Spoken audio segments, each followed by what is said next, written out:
Hello and welcome to the Wildcard Rewind. We are a little bit later this week, but we're no less great. So let's take a look at week 7 and go for it. I just wanna rewind to when we were young at heart.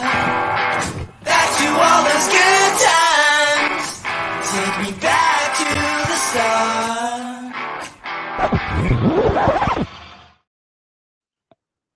Yeah, I think people are probably going to be a little bit surprised to see us this evening. Usually you see us on the usual Monday. Unfortunately, we had a couple of issues on Monday this week, but we are here with you on a Friday. This evening, I'm joined by the best co-host, don't tell Paul, Lewis. Hi, Lewis, how are you? I'm good, thank you. It's a surprise to me to be on the show as well. I was obviously at the Spurs game on Monday, and then turns out I am recording this week. And anyone watching the live stream or the YouTube will see that it looks like I'm in the dark, and it's because I am. The light bulb has blown in my kitchen, which is the only room I can record in. So we've got one lamp. And I think it works. You can still see my face. It's a little ghostly at times, but it's nearly Halloween. It's a bit of a spooky special. It's a Friday. That's spookier than a Monday, I guess. It all adds up in its own special way. I mean, I quite like it, Lewis. I think, it looks like, these professional ones have with their ring lights and everything focused on you. And like you say, it's almost Halloween, so why not have a Halloween special, eh? Exactly. Well, if Rashid Shaheed ups his sponsorship fee, then maybe I can get some professional ring lights and get all of them in, as opposed to just like my fiance's lamp from the bedroom. It was either that it was going to be my phone that I was kind of holding out in front of me so you could see me, or it was going to potentially just be in the dark. So at least there's some kind of visuals going on. Yeah, better than a voice from the ether. And then Exactly. maybe you could also afford a light bulb for the kitchen, eh? If Rashid Shaheed pays for it. Times are hard at the minute, Hannah. We're light bulbless. My other half's gone to Tesco. She's going to get a light bulb, but it went about half an hour ago. So It's it typical, is isn't it? it is what Typical. it is. If you get sort of a night, you can see a nice Welsh lady in the background on a step ladder midway through, maybe. Hopefully we won't see a fall off or anything behind you. That'd be it. Knowing her, she probably would. But anyway, So week 7 does feel a little bit kind of a while ago now. Obviously, we've already had Thursday night football this week, but I still think there's plenty for us to talk about and kind of take away from last week to take into these weekend games going forward. Now we're into week 8. There are actually no bye weeks this week, which I actually it's good because obviously all of your studs are available, but this is the week or the kind of week where you're like, the reason often you lose your matchups is because you've made bad decisions. yeah. I was going through and setting a lineup in one of my home leagues, and I've got like a really interesting. This is a dynasty league. I've got a really interesting core because I spent a lot of time trying to get younger, but then have actually ended up playing a lot of the older players this year. So Derek Henry and Alvin Kamara at running back, and then found suddenly I had Henry, Kamara, Gibbs. I've got Damian Pierce and Ramondre Stevenson, and I was like, oh, I need to pick two of them or maybe three in a flex. I genuinely don't know what to do. It was way more fun when there were buys and I could go, I've got two that are available. There you go, plug and play. It's fine. Yeah, that's exactly my, because I've started to get used to bye weeks. I'm like, oh, there's only so many players I can pick from now. It's actually quite quick and easy to set my Yeah. lineup. And oh, if they don't perform well, I didn't really have any other options. But I hate it when I look back and I'm like, damn, this player went like off on my bench. Now, Yeah. usually our process, I think, is fairly good, isn't it? You think, right, which is the best matchup, who's been performing well, blah, blah, blah, blah, blah. And you think, oh, the process is right. But whenever you look and you see that you've got a 50 burger on your bench, you're still gutted about it. It's really frustrating. I actually think quite a lot back to, and it would have been one of my first fantasy seasons, back in, I think it was 2018 or maybe 2019. So when I'd only really just started following. And I remember I had Jameis Winston when he was on the Bucks and Jared Goff when he was on the Rams as my two quarterbacks, and they were playing each other. And obviously the Rams was a way better offense at that point in time. So I went with Jared Goff. And in the end, Jameis Winston went for like 40 points. They absolutely went insane against the Rams. I think they put up 50 points against us. And Jared Goff had a couple of picks and a couple of fumbles and didn't, I lost a week because of it. And I remember talking with some friends about it, with my brother especially, and basically saying, even though, because I was really annoyed that I'd made the wrong choice, but the point is that it was still good process. The choice that I made was the right choice with the information that I had. At the end of the day, that's all we can really do as fantasy players, is we can make decisions with the evidence in front of us. So if I in that league end up going for Derek Henry because I know they're playing with Will Levis and they'll probably have to lean on the run, and he gets absolutely stuffed, and then Damian Pierce absolutely goes off, I can still think like, I think I made the right decision, even if the results then didn't quite work out. Yeah, I do think sometimes people kind of forget about process, and they get burnt by someone who goes off. So I can't think of anyone most recently, but someone goes off one week and they think, right, they've gone off last week, they must, now going to perform. And then they put them in their lineup next week. And then obviously everything comes crashing down and they score, barely anything. And I think people sometimes, they get disappointed and think, oh, I've left this guy on my bench, I should have, done something else. And then, they start to make bad decisions based on that. So I think we always just have to remember process, don't we? Even when we're upset that we've not won. Exactly. My big one here, and I'll touch upon this a little later, is when you have someone like Darrell Henderson or Deonta Foreman that's like a backup running back that's had the clear volume against a pretty bad defense, and then you think, there you go, there's my stud, set and forget rest of the season. Like, you have to take into account a little bit more evidence and a little bit more context in terms of why they perform that way. It's why I really like the segment that we do about what did we learn from the last week, because a lot of the time it's about kind of, okay, well, there's increased amounts of evidence in front of us, but like, what are you actually taking from that? Because it's never just a case of, it never works in fantasy if you're just trying to chase last week's points. That's never really the best way to go. Yeah, I agree. And I think also we start to forget that in the off season, and we start to chase last season's points without kind of putting them into context of this season and how things might have changed, or coordinators changing, players changing, groups changing, things like that. So I always think it's something for us to kind of be aware of. But yeah, I can see how it is easy to kind of lose that process when you think, oh, I've lost all these number of weeks, because my studs aren't performing and these bench players have been. But ultimately things do balance out, and talent wins, I suppose, doesn't it, in the end? So I don't think we need to kind of worry too much. Let's have a chat about some big news, Lewis. I mean, there isn't lots and lots to kind of dig into, particularly on an injury front, which is always good. But there is a couple of things I'd like to just, I guess, bring up and chat through with you. One of them in particular is actually Deshaun Watson.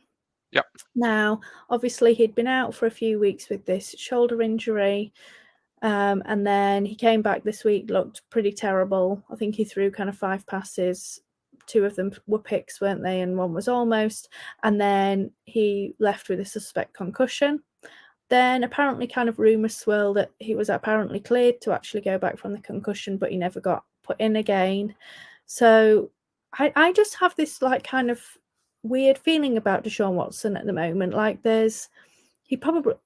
I don't know whether it's just that they have been communicating it in a strange way, but it feels like there's more than just an injury going on. And as I say, maybe just the communication's not right and everything is fine, but everything around him at the moment just seems weird. So I guess, what are your thoughts on him generally? What are your thoughts on him for fantasy? Do you think that he's ever going to kind of come back to anywhere near old Deshaun Watson, or do you think kind of he's probably toast for fantasy really now at this point? And what do you think about him for this season particularly? Do you think he's going to come back? Do you think he's going to play, or do you think there's going to be kind of this in and out, and we don't know where we are with him?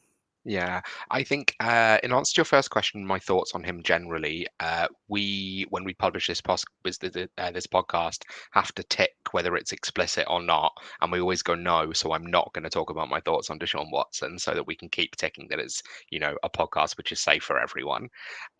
In terms of him for this season, like I think this is one where it's going to be a real issue where you're going to see kind of every time he's declared healthy, you're going to think, can I start Deshaun Watson? And you're going to occasionally put him into your lineup, and then something like this is going to happen. Like I started him in a couple of places ahead of like someone like Brock Purdy. Because you think the upside might be there, and he got negative points. I think to me, like I do worry that there's something else going on, and that it seems like he just doesn't want to play. Which is obviously not ideal when you've guaranteed him $240 million, but maybe you shouldn't have done that for some other reasons as well. I think to me, like I would just declare him toast for this season, and I'd be happy to drop him, and I'd be happy to let someone else take that risk because if you drop him, someone else is going to pick him up, and someone else is going to debate whether or not to start him. There's good enough quarterbacks that you can stream. Like you don't want to, but you can always make do streaming at the position. So I would much rather kind of go on week to week attacking matchups and being more active and going that way than going into a week with Deshaun Watson where like he can play for 3 games, play for 3 snaps, and then decide that he doesn't really fancy it anymore. Like I do agree with you, it does feel like there's something else going on. That said, if he were to have a career-threatening injury, I would be okay with it. Yeah, I mean, I just kind of I struggle to see his upside now at the moment. He's just not played well enough for me to think that there is much upside. So I agree. What's the point of having him sitting on your bench, not playing or giving you negative points when he does play? Exactly. You might as well, pick a high upside bench player or a backup running back that may end up in some sort of role than having him clogging up your roster, I suppose. Yeah. The other main injury that I can think of initially from last week is obviously his teammate, Jerome Ford. He suffered what sounds like an ankle sprain. I think he's going to be out for at least 1 to 2 weeks, maybe more, I think, by the sounds of it. What are your thoughts on, I guess, that Cleveland backfield with Ford out? So this is actually quite interesting. Actually, in the last 20 minutes, he's been upgraded to questionable for Sunday. Now, I don't know whether or not I'd want to risk him if we're unsure. Running backs with ankle issues, it's probably not a great thing. And especially when Kareem Hunt actually has looked pretty good. I'd be pretty confident in him as a kind of flex level player against the Seahawks this week. And then the week after, they're playing the Cardinals, who are the 4th worst team against a run so far in terms of fantasy points allowed to the position.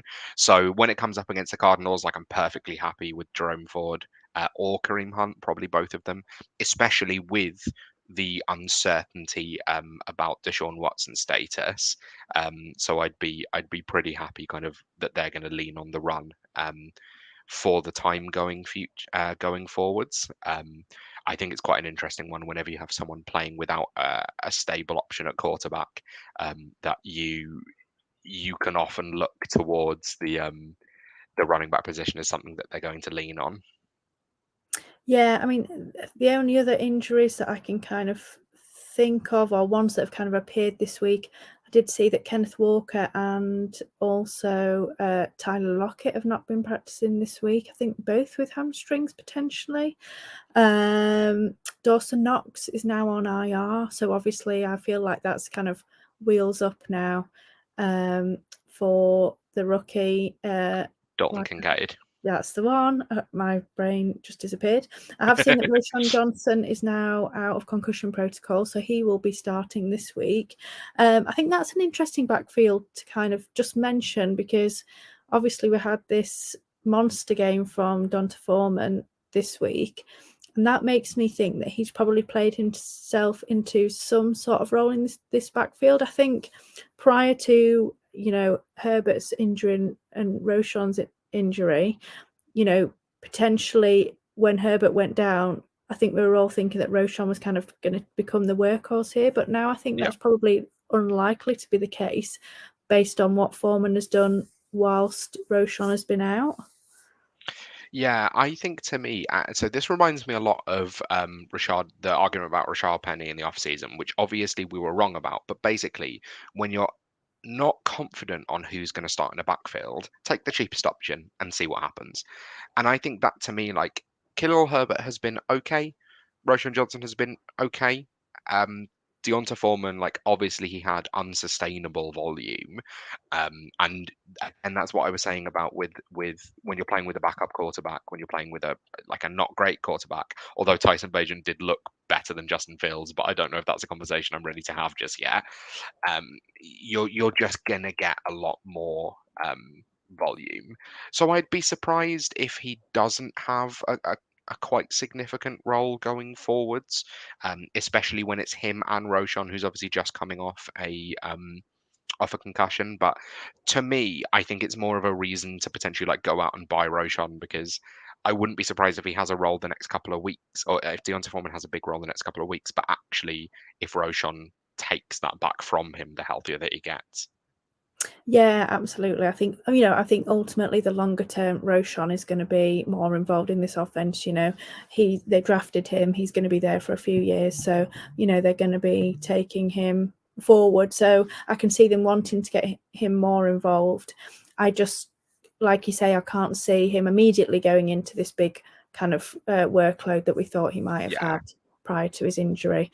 I did put him onto the show sheet, Tyson Badgett. I had to just mention that he played amazingly well, didn't he? Now, I know that they probably kind of slimmed down the offense for him, and it wasn't kind of the full normal one, but he got the ball to where it needed to go, and they basically demolished Las Vegas. I know it wasn't with Garoppolo, but still, I thought he had quite an impressive outing for an undrafted rookie.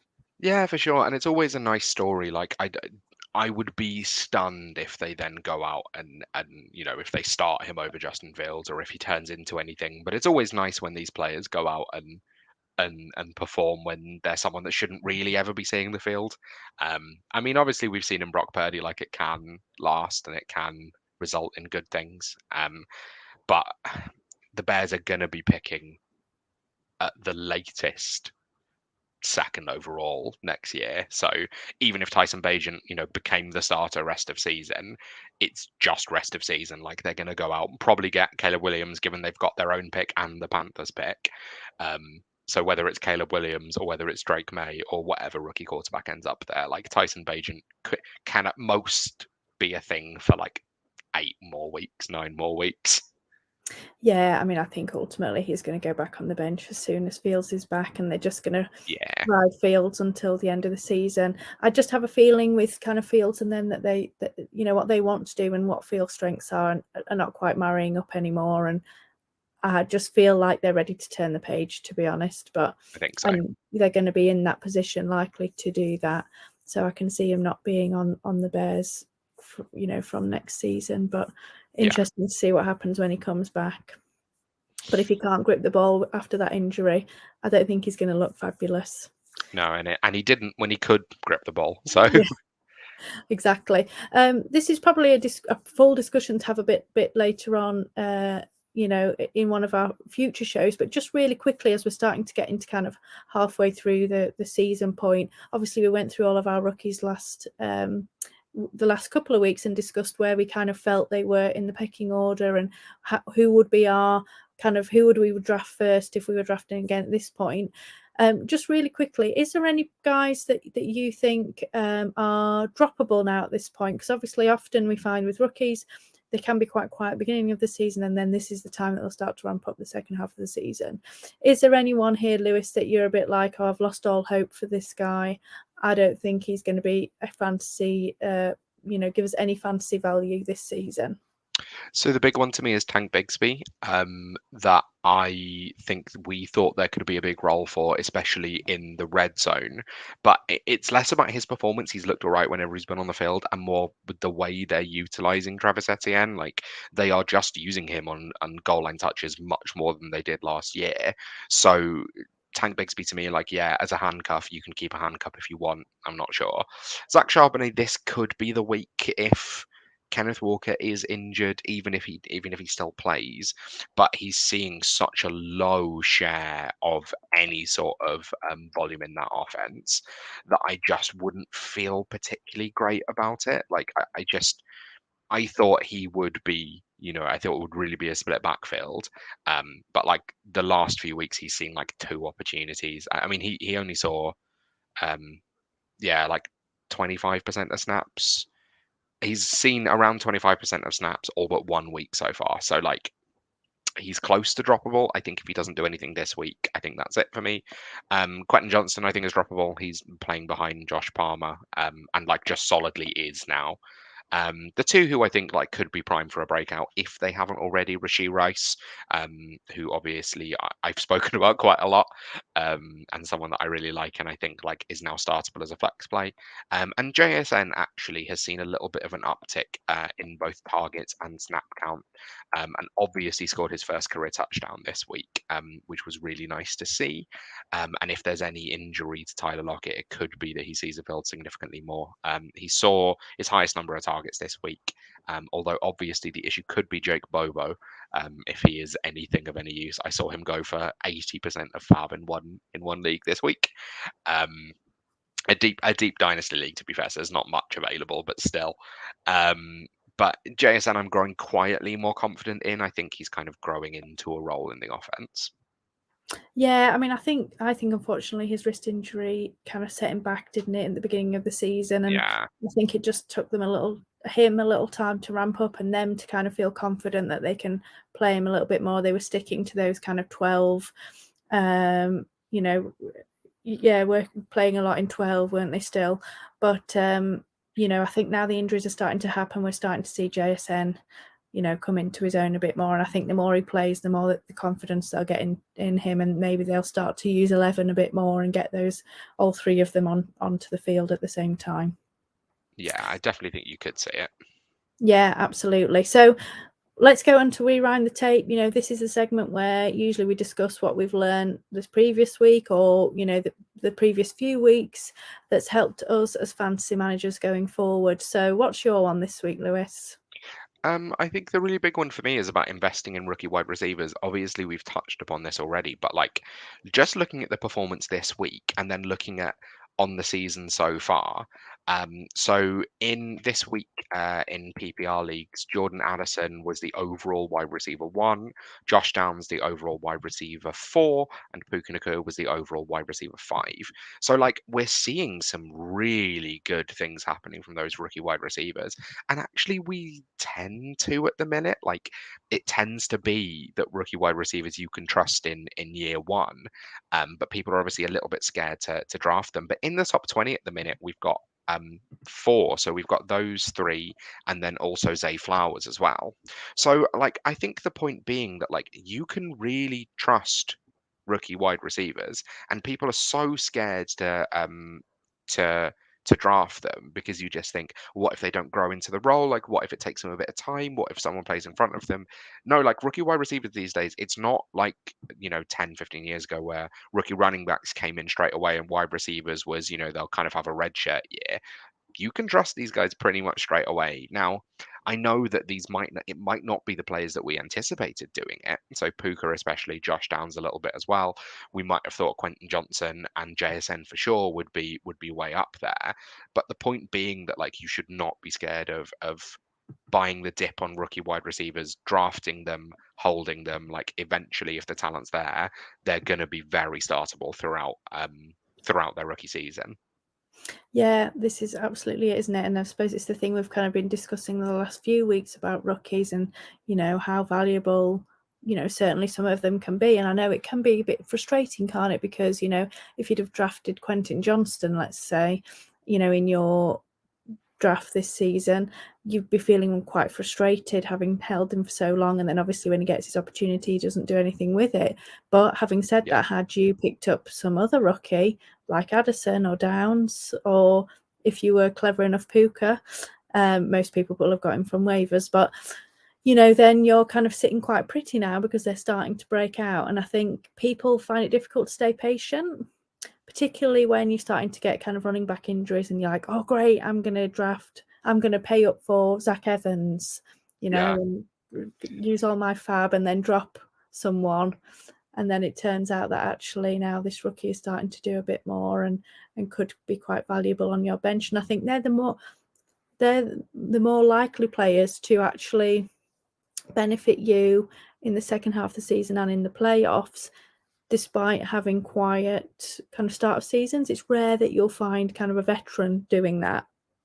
So, Yeah. if you've got a veteran quiet in the first kind of half of the season without an injury, it's unlikely that they're going to start to do a lot more, I wouldn't have thought. But, these rookies, they will start to do more. So, like you say, you just have to be patient. I think it's difficult in these short bench leagues That's the because, problem. you're seeing all of these guys on waivers being picked up by everyone else and obviously contributing, and that can be tough. And I think, that's where you've got to be a bit careful about who you hold. Yeah. And who you're kind of confident in and who you kind of say, right, well, I can't hold this person anymore, and you drop them. Yeah. So mine, actually, we kind of discussed it already, and it's not necessarily based on this week, but, it's kind of how we've seen things go a little bit this season, is that, fantasy is a week-to-week game, and it's totally unpredictable. And we like to say, oh, we think this will happen. And, all we can do is work on probabilities. This is a good matchup, so this guy will probably do well. But things change and things happen all the time. Injuries or, underperforming or an amazing performance by what you thought was a rubbish team. All of a sudden they get a bit of energy and they're beating the San Francisco 49ers like the Vikings. Yep. These things kind of happen that are unexpected. So this is exactly what we were saying at the beginning of the show, Lewis. Have a look at the matchups, trust your process or whoever's rankings you like to use. And if it doesn't work out, I would say review it. So why did it not work out? Is it just that, this guy who was on your bench happened to have a great week and, your process was correct, but the guy just went off? Or is it because your process was incorrect? If you're not using the right process, then of course you need to change what you're doing. But if you feel like your process is correct, then you've just got to chalk it up as a bad week and move on. That is fantasy for you. And I think people forget that. They're like, well, why didn't my stud perform? I'm like, well, this week, X factors happened. Their QB was out or whatever that might be. And it can be difficult because I think you don't want to ever drop your stud players. You always feel like you have to play them. But it can be disappointed then when they don't perform. Yeah, it's like we said, it's about looking into the context of why something happened. So, like, when you look at Cooper Cup this last week against the Steelers, the Rams just couldn't put together any offense in the fourth quarter. He also opened the game with 2 drops, which, if I were to put money on, I'd say that never happens again. Like, it's just not how Cooper Cup tends to function. So, if he has those 2 catches, and then if the Rams can put together some offense in the fourth quarter, like, it's a completely different game. And you should not be then saying, well, I have to downgrade Cooper Cup because he lost me the matchup last week. But in the same way, someone like Calvin Ridley, okay, he's been underperforming for a few weeks. Yeah, I took him in the 3rd round, which first of all, what were we all doing? We were reacting to one camp clip of him running fast, and we thought, yeah, that's a back of the 2nd round pick. But I think with that, you can look at it and you go, okay, what are the underlying numbers? What are the reasons behind this? Is there actually a reason why he's underperforming? Okay, I think he's going to be more boom bust going forwards. I'll play him in the right circumstances. So it's just about knowing that, like, okay, we can take the evidence of what's in front of us, but the evidence of what's in front of us is more than just the box score. And if you're going to have a good process, you need to be looking into the reasons why things are happening, more so than just looking at what happened. Okay, so and so scored 20 points last week. I'll start him again this week because he'll score 20 points. Not really the way it tends to happen. Yeah, I mean, exactly that, isn't it? Why did it happen, and what does that mean going forward?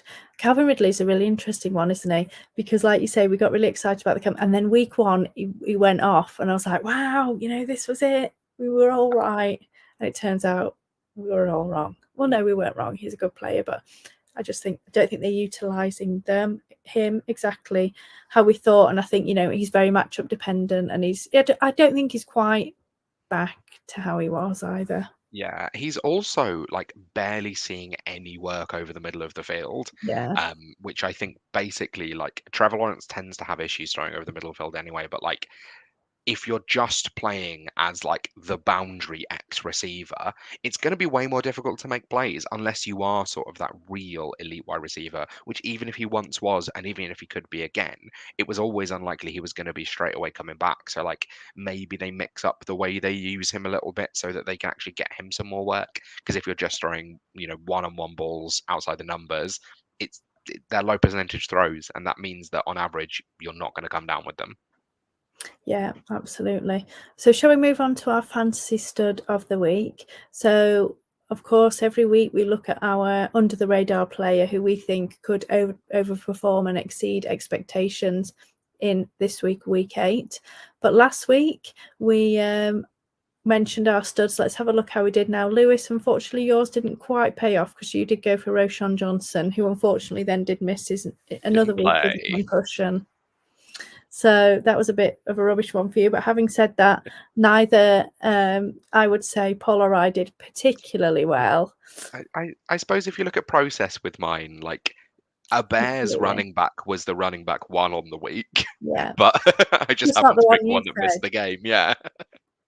Exactly. So, I mean, you could have been, you'd have walked away with it, Lewis, had he played, probably.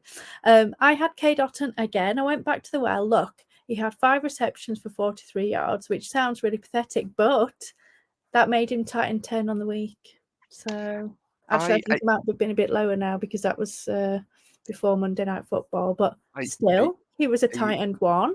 Are you just going to keep picking Cade Otton forever until eventually he has a touchdown?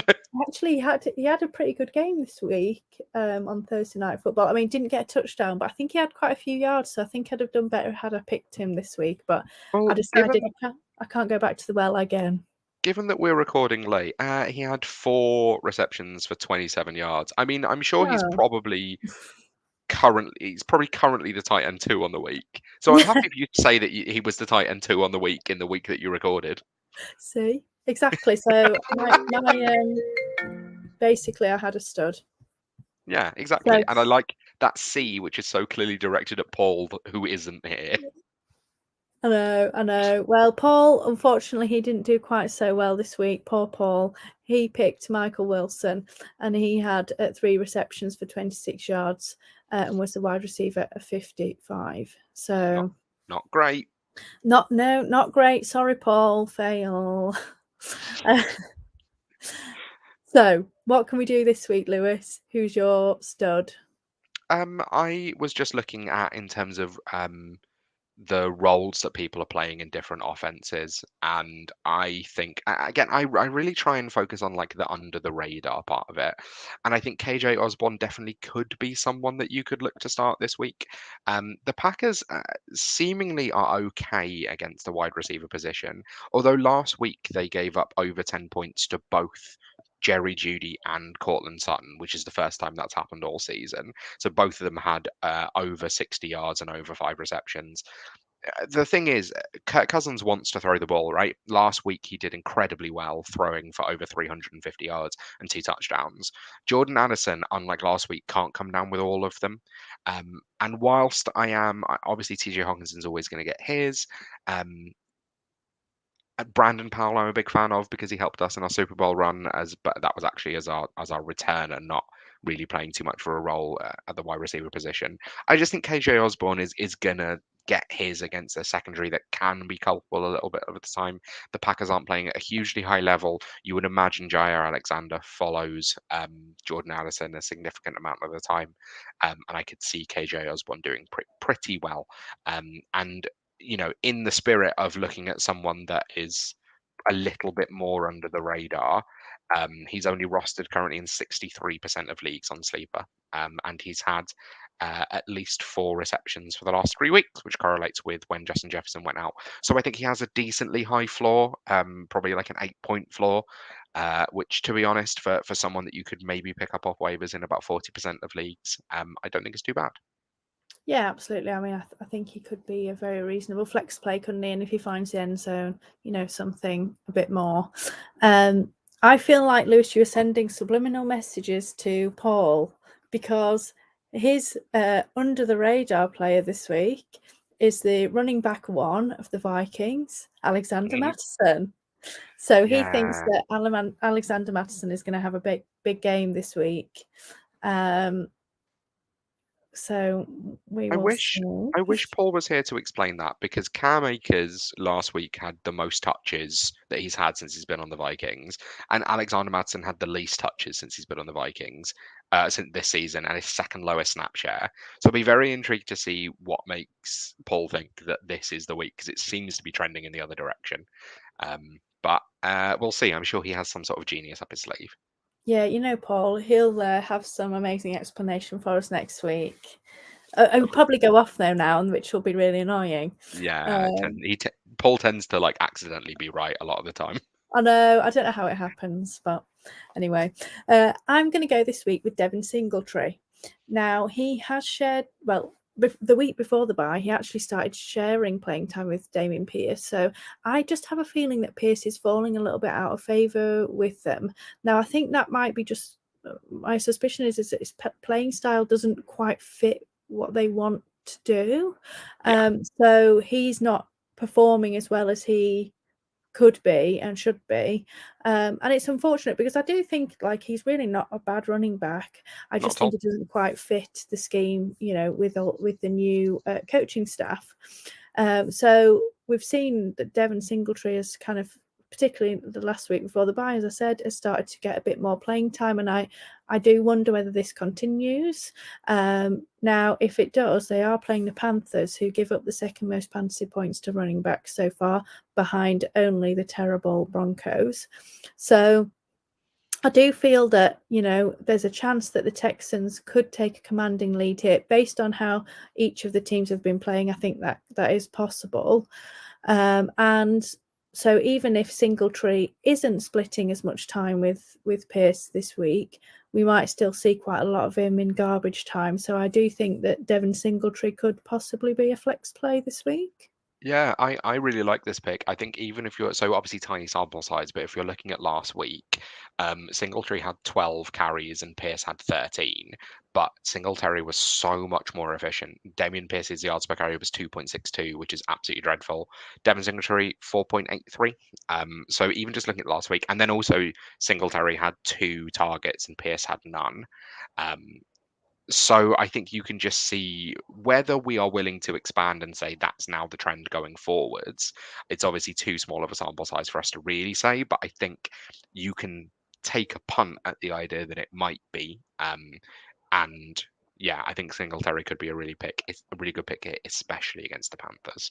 Yeah, and I do kind of think, that if that is the trend that's coming, that this is kind of a good time to kind of grab him off waivers and pop him onto your bench, particularly if you've got, it's a deep one and you've got space to find out over the next 1 or 2 weeks whether that is the trend or, Yeah. not. So say if it is, I do think he does have some value.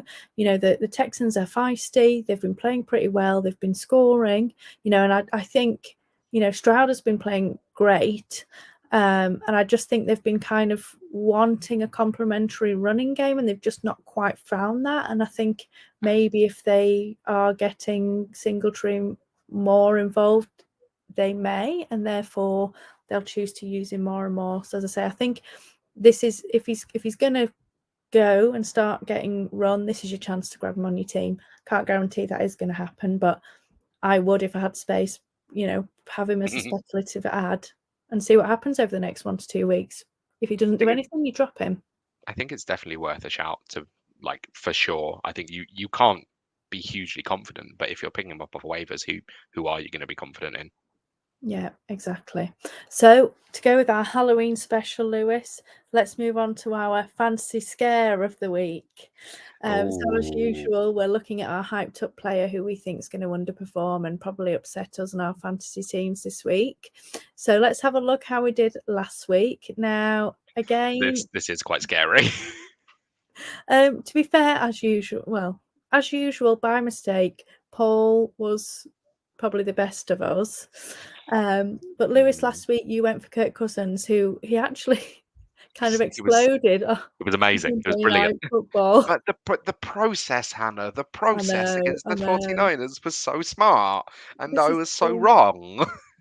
I know, this is the thing. It's like basically I was like, everybody on Chicago is going to be terrible now. The wide receivers weren't great, but, Foreman was fantastic, and I chose not to play in most places where I had him because I was like, Yeah. these are going to be so terrible.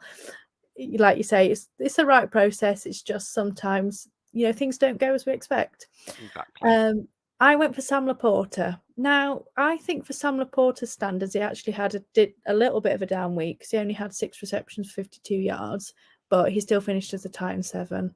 So, And again, like the call for the Lions offense to struggle against the Ravens was a really good one. yeah. It's just you happen to pick one of the few players that did okay in that. So again, like good process, Hannah. Bad result, but good But yeah, process. that's exactly it.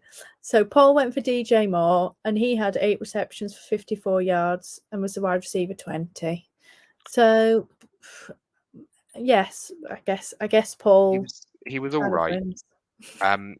Did you realise that DJ Moore is the fifth highest has the fifth highest yards of any receiver in the NFL this season? No, I did Ridiculous, not isn't it? realise. I was looking through it to look at just a general landscape of how different people are performing, and was really stunned when I saw him there. Like I would have just assumed, and I know obviously Keenan Allen's had a bye, Justin Jefferson's been on IR, Amon Ra's had a bye, Jamar Chase has had a bye, Nico Collins had a bye, but like DJ Moore is sat on 636 yards for the season. Like he's been playing well. He has significantly fewer receptions than everyone above him and quite a few of the people below him as well. But like I was stunned to see him there. It feels like another season where aside from the big game where DJ Moore went absolutely off, it feels like another one where he's disappointed. But actually he's he's been all right. He's a fancy wide receiver 5. I know, and it's really not, like you say, it's not what I expected at all. Now, I reckon a lot of that is yard after the catch yards, Yeah, isn't it? But he's performing better than he ever did on the Panthers, which is crazy to say that he's playing on the terrible Bears with Justin Fields. exactly. Just as bad a team. So, who do we think is going to scare us this week, Lewis, but probably perform really well, because that's always what seems to happen with us? I touched on this a bit earlier, and Darrell Henderson was probably the biggest waiver wire ad of this week because people were excited by the fact that he essentially scored a touchdown and was like an RB2 last week. The thing is, when you actually look into it, so yeah, he saw more snaps and more opportunities than Royce Freeman, but not by a huge amount. So he saw 18 carries and 2 targets. Royce Freeman saw 12 carries. Royce Freeman was actually more efficient by over 2 yards a carry. So Darrell Henderson 18 carries, 61 yards. Which is 3.39 yards per carry. Royce Freeman, 12 attempts for 66 yards. So more rushing yards, 5.5 a carry. Darrell Henderson just kind of fell into the end zone, and it was a really well blocked play. So to me, it doesn't really give me confidence that Darrell Henderson is the back to own in the Rams offense. I think to me, the back to own in the Rams offense is still just Kyren Williams, and you just wait for him to come back from IR. Also, we are playing the Cowboys this week, who are the 8th best team against running backs on the season. And also, the Rams, when the going gets tough, like to just move away from the run entirely.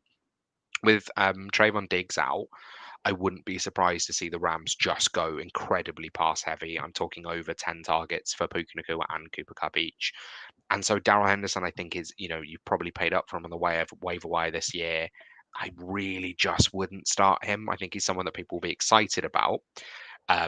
Based off last week, but I just wouldn't feel any confidence starting him this week. Yeah, I do still wonder about this backfield. We know what McVay can be like. He can change his mind on a on a moment. So it could be someone totally different at this week. That's the running back one anyway. And like you say, they've got a tough matchup. So I wouldn't be rushing to put him in my lineups, particularly when there's no bye weeks as well. I'm sure people must have other more kind of consistent and reliable options than Henderson. Yeah, So, I would really hope so. It wouldn't be a great sign for your team if you didn't at this point. Yeah, absolutely. I think maybe you're not going to win your league if he's your running back 2 at this point. Yeah. So my pick this week is Joe Burrow. Now, Ooh. one of these is kind of process, because basically we know the offense has struggled. They've struggled mightily, and even though he started to look a bit better the last couple of weeks, like the last game they played against the Seahawks, they looked fantastic to start with. They did 2 drives, basically, trounced a lot up the field and scored touchdowns, and then after that they disappeared. They were non-existent for 3/4 of the game, and we just can't live like that. Now, for me, I kind of, until proven otherwise, I don't think that they're fully there yet, which is kind of concerning since we're getting into week 8 now. But also they're playing San Francisco. They've allowed the 3rd fewest points to opposing quarterbacks. It's just a really tough matchup for them. And then the other byproduct is that because our scare of the weeks have been so terrible and our players have done so well, I'm hoping that actually means that he's going to do fantastically well and we're going to win the game. I like it, and I will be rooting for the Bengals against the 49ers for sure. Yeah. I think this is a really interesting one because obviously we were just talking about my process with Kirk Cousins playing against the 49ers. So going straight back to the well, it feels quite brave, especially when you would think is a better offense. But I think we often talk about kind of get right games and where if a team comes out playing angry based off an injustice the last week, or an underperformance the last week, I wouldn't be surprised to see the 49ers defense come out and play very angry against the Bengals this week, and that would worry me. But like you say, if you end up sort of reverse cursing it to mean that the Bengals are fantastic and absolutely crush the 49ers, I wouldn't hate it either. Yeah, I mean, the Niners are playing mad and they're playing at home.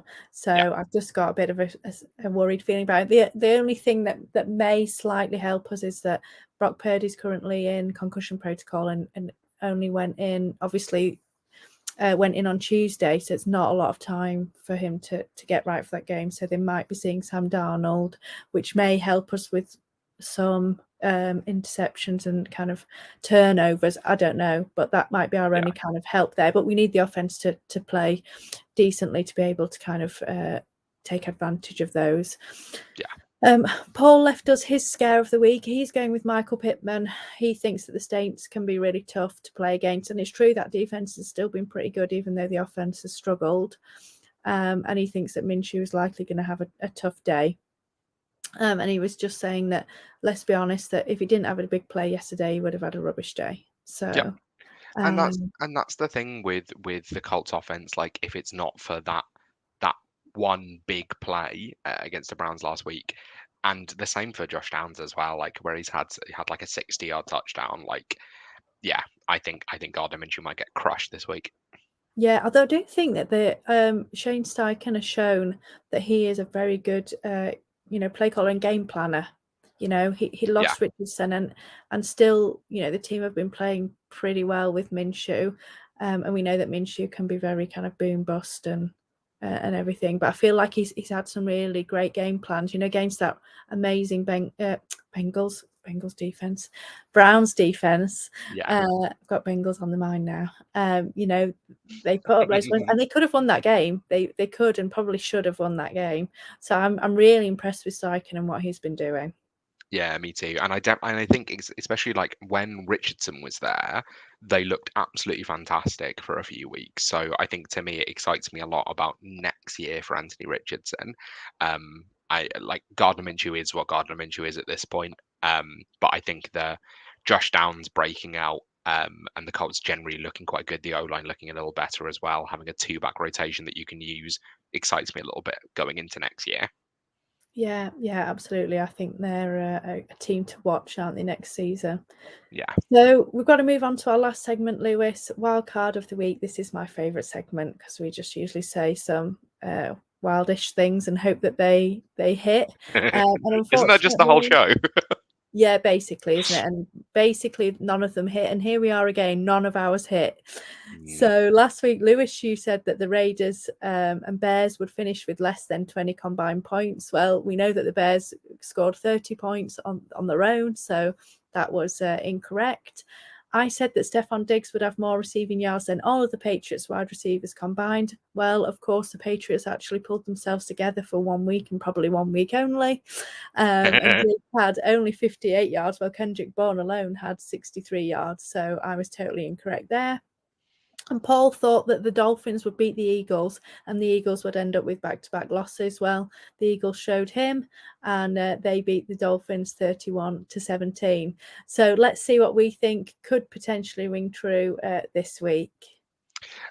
So mine sort of combines a couple of these here in terms of the Patriots obviously then beating the Bills and the Eagles beating the Dolphins. I think the Patriots beat the Dolphins this week. I Bill Belichick is going full villain arc at the minute, and I think watching them, I do wonder the Dolphins have kind of underperformed for a few weeks now. And I think you often get when you get these flashy offenses that people are confused by right at the beginning, that it then takes a little bit of time. Like it reminds me of the Super Bowl season for the Rams, where we suddenly came up against Bill Belichick, and he just knew he had a 5-man front. He knew how to defend against us. And you sometimes see this when there's new things coming in that actually it just takes the league a little bit of time to figure it out. And then when they've got tape, they can then, all run in the same way and stop these offenses. Tyreek Hill, we know is going to play, but we think he's shaken up as well. Um, I just wouldn't be surprised to see Bill Belichick pull it out the bag. Having gone with one win up until then to then beat the Bills and the Dolphins back to back just would not surprise me. No, not all. He's probably pissed off that everyone's saying all these things about how he should be fired and it's time to move on. So he's there to show them. And also, obviously, it's a division game, so that these teams know each other really well. And I think often that does give Belichick the advantage because he is, a true master. And once he knows the teams that he's playing pretty well, he usually gets a pretty good game plan. But like you say, I think we saw a similar thing last season. I know we had a lot of issues with Tua and his injuries, but again, beginning of the season, this Mike McDaniel's offense blowing everyone out of the water. Nobody could seem to kind of stop them. But as we got into the second half of the season, people started to figure them out and they started to struggle a little bit more. And I'm just wondering whether kind of we're entering that period this season as well, now that people have figured kind of them out a little bit more. Yeah, no, definitely. My one this week, I'm looking at the Eagles versus the Washington game. Another kind of in division matchup. And I'm going to say that Jalen Hurts will have more rushing yards than Brian Robinson. This is probably reasonably likely, actually, because Brian Robinson seems to be starting to lose quite a bit of work now, isn't he? Which is unfortunate because he was pretty good to start the season, but they seem to be less keen on him taking the ball as much, and they're trying to get their third running back, Craig. Is it Chris Rodriguez? Is that correct? Yeah. He's kind of getting a bit more involved. So, but we'll see how things go. Washington might try and keep Jalen Hurts in the pocket, so I'll probably be wrong because I always seem to be wrong with my wildcard picks. Yeah, I mean the Eagles' rush defense is fantastic. Like they've not allowed a 100-yard rusher. They've only allowed 3 rushing touchdowns. I wouldn't be surprised to see Brian Robinson have a really tough day. I think it depends to me on it's the Brian Robinson side. I can absolutely see it's what Jalen Hurts does that I'm really intrigued by. Yeah, absolutely. I actually think Paul's is pretty spicy this week because he's saying that the Panthers are going to get the first win of the season. Now we know this is quite a fun matchup because obviously it's the Texans versus the Panthers. So number 1 overall pick versus number 2 overall pick, and obviously so far Stroud has really been outperforming Bryce Young, to be honest. And not all of this is Bryce Young's fault. The team around him is not great, so we can't blame it all on him, but I just think Stroud has really looked the superior so far, hasn't he? His pocket presence, the way that he commands the offense and moves the ball just really looks great so far. We've just not seen that with Young, but so I can't see them winning, but me neither. Like I don't see why the Panthers will beat the Texans. I think Will Anderson and the Texans front will just beat the snot out of the Panthers O-line. Yeah, and this is also a problem for Young, isn't it? You know, that O-line's not kind of keeping upright or protecting him, and you know he's not got the physique to be Yeah. you know, able to run around or evade anything, and I think that's not helping him either. Yeah, no, definitely. I just I'd be surprised, but then as you say, we are often wrong on these things. So when the two of us are wrong, maybe it's that Paul is right. I've just actually seen that um, CJ Stroud and Bryce Young, have played against each other before, and you would presume that would be in college at some point, but it actually isn't, because Ohio State and Alabama never met during their college careers. They last played against each other in the seventh grade, which I think is about when you're 13 or 14. So it's nice to see sort of that long story of a true rivalry going from teenagers to now starters in the NFL. Yeah, that's amazing. I have actually heard they're really good friends, aren't they, the two of them? Mm, So, you know, I bet it was really nice for them to be drafted together. But yeah, I'm sure both of them are highly competitive and want to be the victor here. So you never yeah, know. Bryce Young might have like the game of his career because he's so keen to try and beat Stroud. Bryce Young breakout game. Here we go. Yeah, like you said, knowing us, it will be Paul that's right. Somehow, he always seems to be the one that's right when we're wrong. So Unfortunately, so Paul, if you've made it this far in the episode, I'll be stunned, and we're actually being quite complimentary to you. You're very smart and very handsome. And if you message us to tell us that you've heard this, I will be stunned. that's amazing. I love it. Let's find out if our co-host listens when he's not here. Okay, well, we'll report back and see whether Paul messaged us and listened to the end of the show. But that is the end of our Halloween special, shall we call it? Shall we? Can we call it a Halloween special? I'm in the dark, and I think that's it. Yeah, well, there you are. It's basically, well, it's practically Halloween right now, and you know, you're in the dark. So I'm going to call it the Halloween special. Pretty good. There you go. Anyway, reviewing week 7. As usual, thank you so much for tuning in. I know it's not the usual Monday evening, but hopefully you'll still have time to catch it before the weekend, because I think there's plenty of hints and tips that should still help you for week 8. Don't forget to follow us and subscribe on X at Wildcard Rewind. And of course, you can find all of the Wildcard shows over on our YouTube channel. If you search for Fantasy Wildcard Podcast Network, there's some great shows there: Dynasty, DFS, and obviously Rewind. And make sure you give us a subscribe and like the videos on there too. So thank you all for listening again. And until next week, see you then.